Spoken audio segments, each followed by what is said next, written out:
Alright, so we've done videos on prepping your boat for the winter or winterization, but we haven't done one on what do you do in the spring? How do you get your boat ready for the next boating season? And that is what this video is going to be all about.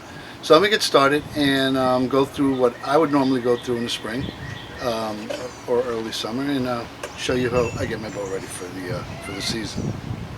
Alright, so before we start, go ahead and hit the subscribe button and then we'll get started.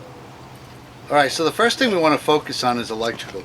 And on this boat I've had a maintainer on it for all winter, so those batteries are charged. However, it's not going to hurt to check to see if you got 12 volts and to see everything powers up. If you don't have a maintainer, I would seriously suggest that you put a battery charger on your batteries and get them up to the point where they're functional or dependable. Anyway, let's get started with the electrical checks. Alright, so the first thing I'm going to do as far as checks is I'm going to turn the boat on. I've got an on-off switch for the entire boat. Alright, so a couple of things we're going to check with electrical. One of them is the horn, of course. Make sure that works. The Coast Guard's going to make sure it works. And then the other one is going to be the stern and bow lights. So this would be the bow light here. Alright, so we're checking bow light. Then of course we got the stern light.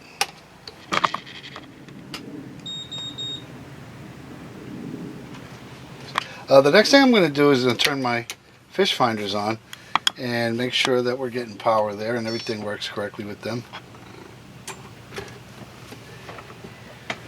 Now I've got these set up. One of them is for sonar, the other one is set up to monitor the engine. Just an indulgence I allowed myself to do. Plus it made for a good video.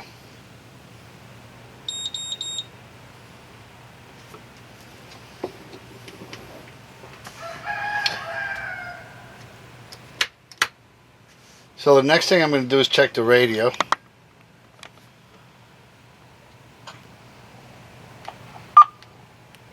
And I've always got that set for highs in the lower 80s. Southeast winds around 5 miles per hour. Sunday night, mostly. Monday and Monday night, partly cloudy. Highs in the mid 80s. Lows in the lower 60s. Tuesday and Tuesday. So the next couple of things that I'm going to cover are all safety related. They're also compliance related, because if you get stopped by county sheriff's department, boat patrol, Coast Guard, whoever it is, these are things they're going to check and you want to be compliant with them. So the first one is going to be a fire extinguisher. I'm going to assume you already have a fire extinguisher. If you don't, you should get one, but you want to check that it's got a full charge on it, because that's what they're going to do. Some of the fire extinguishers I've seen in the past have a little check button for pressure that they'll push in and they'll check. This one doesn't. It's just got a gauge. So that's one of the first things you want to check. Here's another one. Flare requirements. If you have flares, that's great. Make sure that they're not expired. I don't carry flares. I carry this Coast Guard approved SOS device. Now, let me show you something real quick. These are the batteries from last year. I'll take them out no matter how good they seem, and I'll put fresh batteries in. And again, this is a U.S. Coast Guard approved device, so they're really handy to have.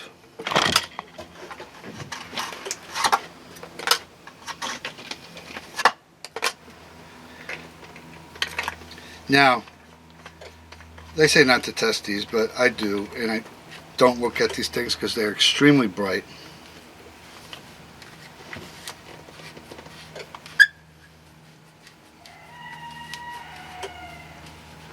They've got a visibility of 10 miles, and they flash out an SOS signal. So that one's good. Beauty of this thing is it fits perfectly right in the fish rod holder, so it's a perfect place to keep it when you're out on a trip. Now I'm going to classify this as safety, even though technically it's not, but you should have a good tool bag. I always keep the two most obvious in the top, the screws and the screwdriver, actually the Phillips and the flathead. These things have been in here for going on a couple of years, and there's no sign of, I'll put links to this in the description, but there's no sign of corrosion on this. It has been out, not in salt water, but it has been out in the water, so it just hasn't taken a dive or a swim. little multi-tool, and an adjustable wrench. And you might question why I classify it as safety. And I have been out there where I've made a mistake on an engine and get out there and you get stuck. And then these tools have been instrumental in getting the problem fixed. And I might even have a video of that. If I do, I'll put a link to it. The other thing is a throw bag. Now, you do want flotation devices, but this will do in lieu of a flotation throw bag or a throwable flotation device. And the throw bag, the way it works, you hook on one side, you throw the whole bag, the weight of the bag carries it out to whoever's in the water, and then you haul them in. This is a pretty useful thing to have. It's good safety equipment.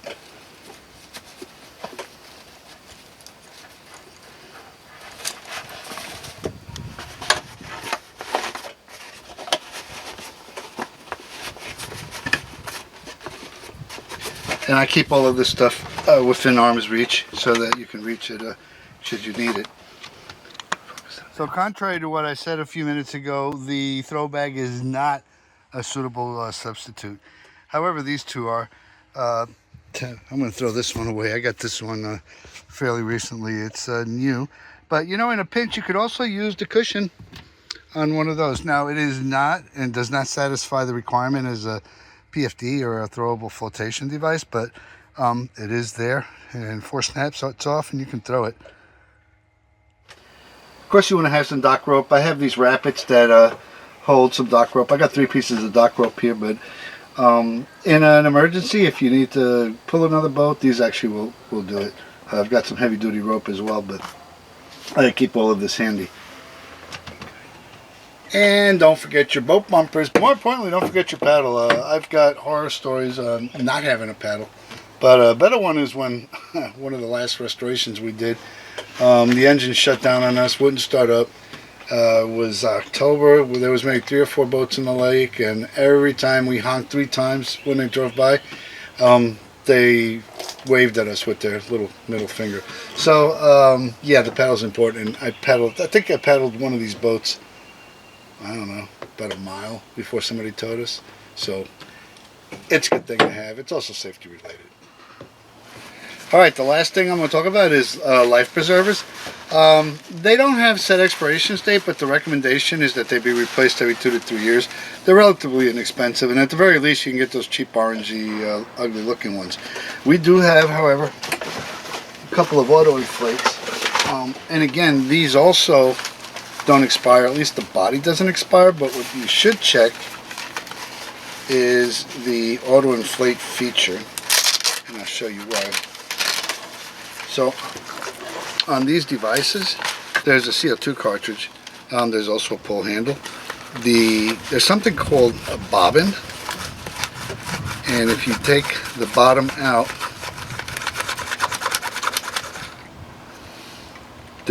this is the bobbin, and there'll be an expiration date on this, and these are dated August of 24, so I got 1 year left on them. 2 to 3 years is the recommended replacement for these things.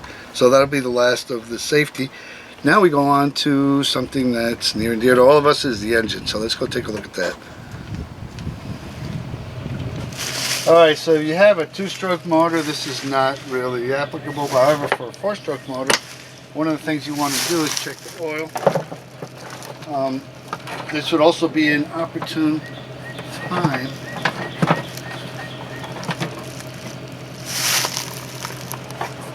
to do an oil change. We did the oil change in the fall, so it's not necessary.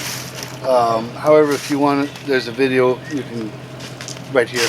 Click on that and you'll see a video on how we did the oil change on this. But if you check the oil, you want to make sure it's in the safe zone.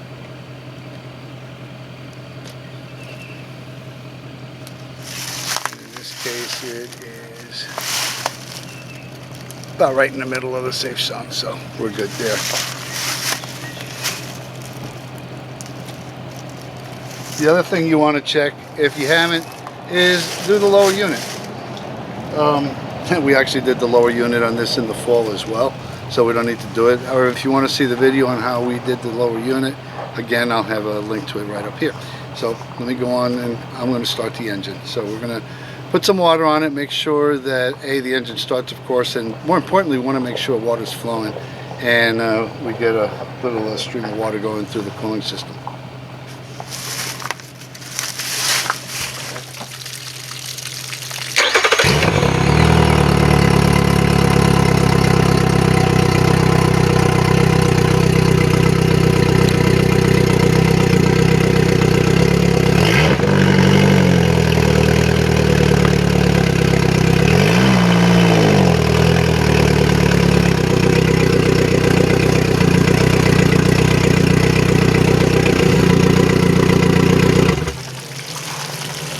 Alright, so basically the engine started up. The smoke that you saw, that was from winterizing it, where we fogged it, so that's going to blow out, but it kind of lubricates everything during the winter, so helps prevent corrosion, keeps everything nice and loose. The water was flowing, still is actually, so everything's good from that perspective. You know, we're not going to get any surprises at the loading ramp. One last thing before we, hold on. So the other thing you can check while we're on the motor is the anodes. Sometimes the zinc anodes need replacing. Now's a good time to check them. So in this case, we're probably getting close. There's a little bit of corrosion going on with the anodes. That's not the only one. There's a few more that we need to worry about, but I'll get some ordered. They're not that expensive, so that's a good start. Alright, so before we stop, there's one last thing I'm going to check on the boat, and that's the trailer. Two things. We're going to go ahead and grease the hubs, and we're going to check the air pressure. And it's just something that you should be doing on a regular basis anyway, but certainly something that you should do before you take your first trip out of the year. It's a bit low, 34. I'm going to set it for 50. That's your standard pressure for trailers.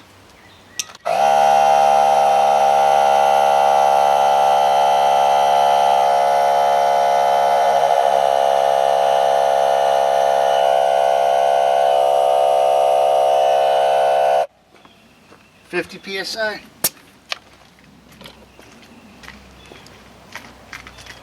So I'm going to check the pressure on the spare, but while I'm here, I'm going to mention I've got locks on the tire because they seem to disappear if you don't. I also got a lock on the trailer tongue. It's a good opportunity now. I don't have the key with me, but it's a good opportunity to make sure your locks are good and give them a little shot of grease if they necessary, or oil, so that they don't go bad.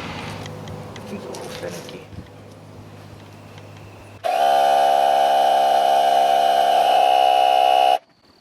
And there we go.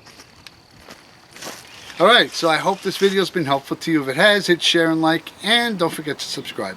Thanks for watching.